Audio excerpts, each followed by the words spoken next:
শুনিয়া রাখো, আমার ছেলে তোমরা কে দিতে পারো, দাও দাও, তোমার শক্তি আছে দাও, কিন্তু আমাকে নবীর কাছ থেকে তোমরা কোন ধরনের শক্তি দিয়ে আটকাইতে পারবা না। বলেন সুবহানাল্লাহ।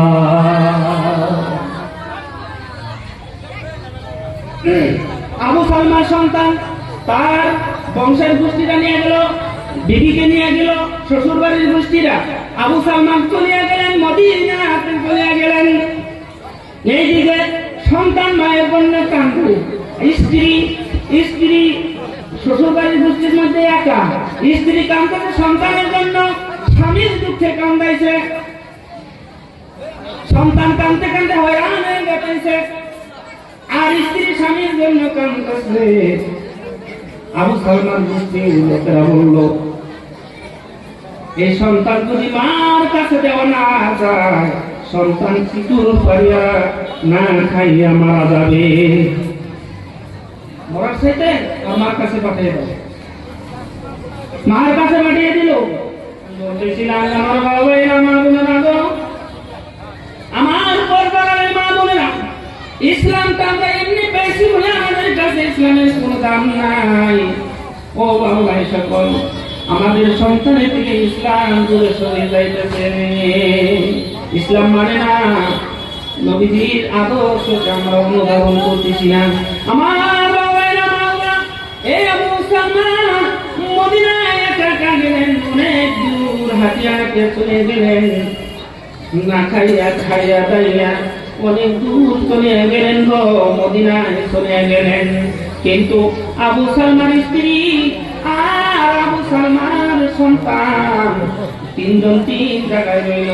আবু সালমার গোষ্ঠীর লোকেরা বললেন, এই সন্তানকে মার কাছে পাঠিয়ে দাও, না হলে তো না খাইয়া মরবে, চিকুর খাইয়া মরবে, না খাইয়া না দাইয়া মরবে।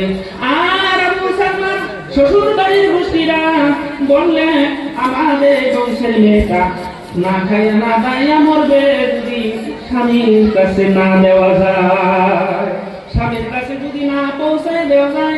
আবু সালমার স্ত্রী খাওয়া দাওয়া ছাড়িয়ে দিয়েছে, এই চিন্তায় মরে নাকি না মরা যাতে না মরে, এই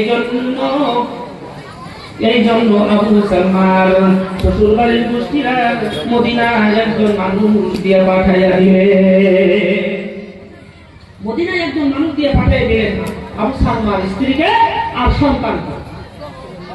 যাইতে যাইতে যাইতে যাইতে আমার বাবা আমার বোনেরা শুনেন যাও, ইসলামটা কত কষ্ট করে ইসলাম আমাদের কাছে আসছে।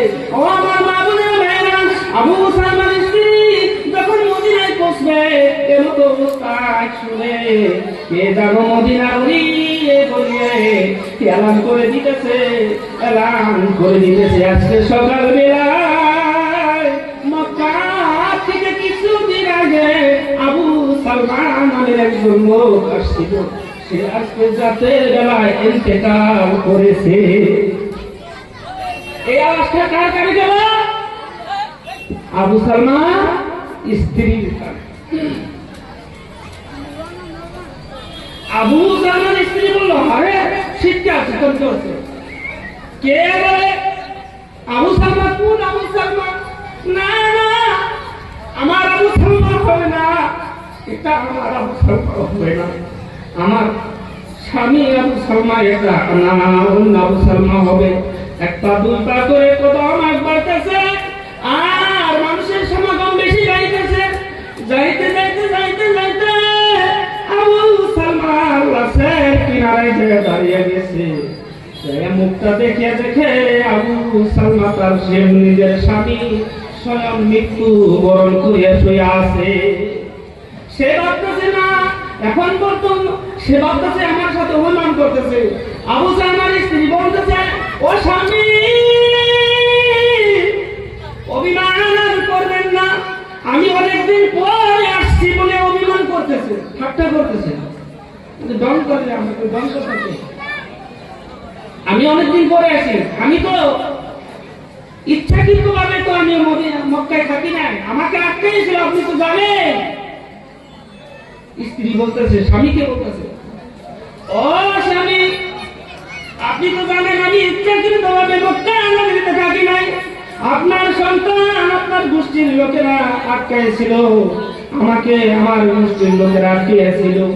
এই অবস্থায় আমাদেরকে মদিনায় পাঠিয়ে দিয়েছে। উঠেন ও প্রাণের স্বামী, অভিমান আর করা লাগবে না। আপনার শিবরে দেখেন আপনার সন্তান দাঁড়িয়ে আছে, উঠিয়া আপনার সন্তানকে একটু দেখো। এই করুণ অবস্থা দেখিয়া সমস্ত সাহাবারা অস্থির, কাঁদতে কাঁদতে অস্থির। স্বয়ং নবীজি নবীজি সাল্লাল্লাহু আলাইহি ওয়াসাল্লাম উম্মে সালমা অবস্থা দেখিয়া নবীজির চোখ দিয়ে পানি দরদর করে বাইরে হইতে লাগলো। আমার নবীজি উম্মে সালমাকে বললেন, উম্মে সালমা, তোমার স্বামী দুনিয়ায় নাই, তোমার স্বামী দুনিয়ায় নাই।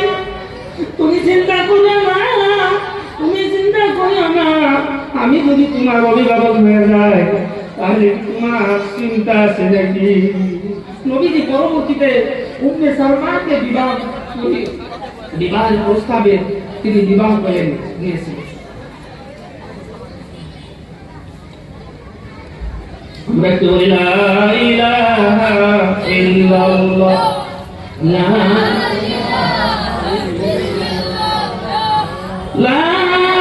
ইলাহা ইল্লাল্লাহ মুহাম্মাদুর রাসূলুল্লাহ সাল্লাল্লাহু আলাইহি ওয়াসাল্লাম।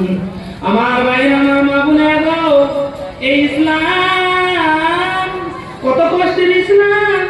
এই ইসলাম আসার আগে আমাদের পৃথিবীতে মক্কা নগরী সারা আরব বলিতে গো জাহেলিয়াতের যুগ নালিশতার নামাকরণ ছিল।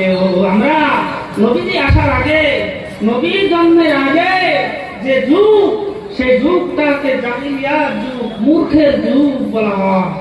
মূর্খের যুগ, জাহেলিয়াতের যুগ। সেই যুগে মানুষ এত বর্বর ছিলেন, এত হিংস্র ছিলেন, তারা তরোয়াল আনছে পরীক্ষা করতো মানুষের গর্দান উড়িয়ে দিয়ে। তরোয়াল ধার হয়েছে কিনা এটা মানুষের গর্দান উড়িয়ে দিয়ে ধার পরীক্ষা করতো। তাই কত বর্বর ছিলেন। একজন ঘাটে, পানির ঘাটে, কুয়ার ঘাটে যদি একজনের আগে যদি উঠে পানি পান করাইতো, সেটা নিয়ে ঝগড়া করতো, যুগের পর যুগ যুগ ধরে ঝগড়া করতো এই সামান্য আগে পানি খাওয়ানোর জন্য। তাহলে কত বর্বর ছিল। ওসিয়াত করে দেখাইতো যে অমুকে, অমুক গোত্রের, অমুক গোষ্ঠীর অমুকে আমার আগে, মরার আগে ওসিয়াত করে দিত যে অমুকে আমার আগে কুয়ার থেকে পানি খান করাইছে। একটা ঝগড়া হয়তো, তোরা এর প্রতিশোধ নিবি। কি বর্বর ছিল। মেয়ে সন্তান হইলে সঙ্গে সঙ্গে তারা জিন্দা কবর দিয়ে দিত। মেয়েদেরকে কোনো সম্মান ছিল না। মেয়েদেরকে নারীর সিংহাসনে আসিয়া বসাইলেন আমাদের নবী মুহাম্মদ রাসূলুল্লাহ সাল্লাল্লাহু আলাইহি ওয়াসাল্লাম।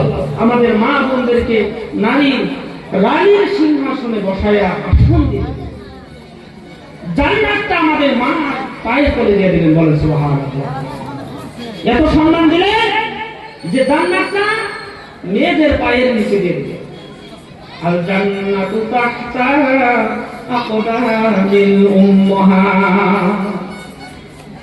জান্নাত মা বাবা নয়, মায়ের পায়ের নিচে। বাবা হইলেন জান্নাতের দরওয়াজা, মা হইলেন জান্নাত, বাবা হইলেন জান্নাতের দরওয়াজা। এই জাহিলিয়াতের যুগে আমার মা বোনেরা মায়েরা কিসের জন্য জাহিলিয়াত বলা হয়, কিসের জন্য এত জাহিল ছিলেন? কারণ ওই যুগে তারা নবীর সংস্রবে ছিলেন না, নবী পাইছিলেন না, আসমানি কিতাবের মতো ছিল না। কিন্তু কোরআন আসার সঙ্গে সঙ্গে ওই জাহিল মানুষগুলা সোনার মানুষে পরিণত হয়ে গেল। বলেন সুবহানাল্লাহ। দাহিয়াতুল কালবি নামের এক সাহাবী নবীজির কাছে এসে বললেন, ইয়া রাসূলুল্লাহ, আপনি বলছেন ইসলাম কবুল করবে নাকি সব গুনাহ মাফ হবে? নবীজি বললেন, হ্যাঁ, সব গুনাহ আল্লাহ তোমার মাফ করে দিবে, সব গুনাহ মাফ করে দিবে। দাহিয়াতুল কালবি বলতেছে, নবী গো, সব গুনাহ মাফ করলেও কিন্তু আমার একটি গুনাহ মাফ করবে না। আল্লাহ নবী বলছে সব গুনাহ মাফ করে দিলেন। দাহিয়াতুল কালবি বলতেছে, হুজুর, ও নবী গো, সব গুনাহ মাফ করলেও আমার বিশ্বাস একটি গুনাহ আমার মাফ আল্লাহ করবে না। বলেন, কিসের গুনাহ? তুমি কি অপরাধ করছো? এমন কি অপরাধ করছো যে আল্লাহ মাফ করবে না? দাহিয়াতুল কালবি বর্ণনা শুরু করে দিলেন যে, নবী গো, আমার একটি মেয়ে, আমার বউ, আমার স্ত্রী যখন গর্ভবতী ছিল, 10 মাস 9 মাসের গর্ভবতী, এমত অবস্থায় আমি বাণিজ্যে চলে গেলাম। বাণিজ্যে চলে যাওয়ার আগে আমি আমার স্ত্রীকে বলে গেলাম, স্ত্রী রে, তোমার পেটের থেকে গর্ভের থেকে যদি সন্তান হয়, ছেলে হয়, তাহলে তুই যত্ন করে আদর করিয়া তুমি লালন পালন করিও। আর যদি মেয়ে হয়, তুমি জিন্দা কবর দিয়া দিও, আমি জানি আসিয়া না দেখি। এই বিজনেসের বাজারে বিজনেসের জন্য অনেক দিন তার থাকতে হয়, 5-7 বছর থাকতে হয়। 6 বছর পরে তিনি বাড়ি ফিরছেন। 6 বছর ফিরে আসেন, বাড়িতে আসিয়া দেখে একটি ফুটে সুন্দর একটি মেয়ে দৌড়াদৌড়ি করবে। স্ত্রীকে বলতেছে, স্ত্রী, এটা কে রে, এটা কে রে? বলেন, হুজুর, আমার স্বামী, এটা আপনার পেটে রাখিয়া যাও আপনার সন্তান গো। কেন রে তুই আমার ওসিয়ত কেন মানলি না? আমার ওসিয়ত কেন তুই মানলি না? তোকে কি বলে গেছিলাম আর তুই কি করছ? বলে, হুজুর, স্বামী, আমার প্রাণের স্বামী, 2টি কারণে আমি এই মেয়েটাকে আমি মারতে পারি না।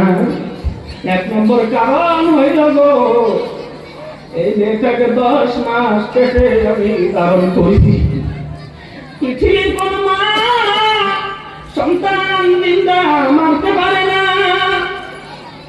2 নম্বর কারণ হইল গো, এই সন্তানের চেহারা আর আপনার চেহারার সাথে মিল আছে। যখন এই সন্তানের চেহারার দিকে তাকায়, আপনার কথা মনে পড়ে যায়। এই জন্য আমি 2-3 কারণে মেয়েটাকে মানতে পারি না। স্বামী বলতে চাচ্ছে, আপনার কাছে মেয়েটাকে সাজিয়ে দাও, পরে দাও, একটু ঘুরে আসি, বন্ধুর বাড়িতে ঘুরে আসি। মেয়েটাকে অতি খুশিতে ভাবছে, স্ত্রী ভাবছে মেয়ের প্রতি দয়া মরম আসছে, দয়া কিছু আসছে, এই জন্য ঘুরতে যাইলেন। মেয়েকে সাজিয়ে পরে দিলেন। অনেক দূর যাইতে যাইতে মেয়েকে নিয়ে যাইতে যাইতে নির্জন কক্ষে চলে যায়। বলেন, ও আব্বা গো, এইদিকে তো কোনো বাড়ি ঘর নাই, কোন দিকে যাবে? এই দিকে যান। বলে, না, এইদিকে যাইতে হবে, এদিকেও বাড়ি ঘর আছে, এইদিকে যাইতে যাইতে যখন লোকালয় কোন মানুষ দেখা যায় না, ওখানে যাইয়া একটি কুদালের মতো নিয়ে যাইছেন, কোনটার মতো, সেখানে যাইয়া পাহাড়ের কথা পেলে গর্ত করা শুরু করে দিল। বলেন,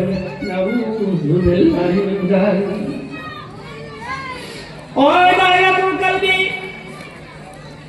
গর্ত খুঁড়তে খুঁড়তে ওই গর্তের মাটিগুলো শরীরে লাগিয়ে যায়। দাহিয়াতুল কালবির সঙ্গে শরীরে মাটি লাগিয়ে যায়, দাড়িতে মাটি লাগিয়ে যায়। এই মেয়েটা ফুটফুটি মেয়েটা,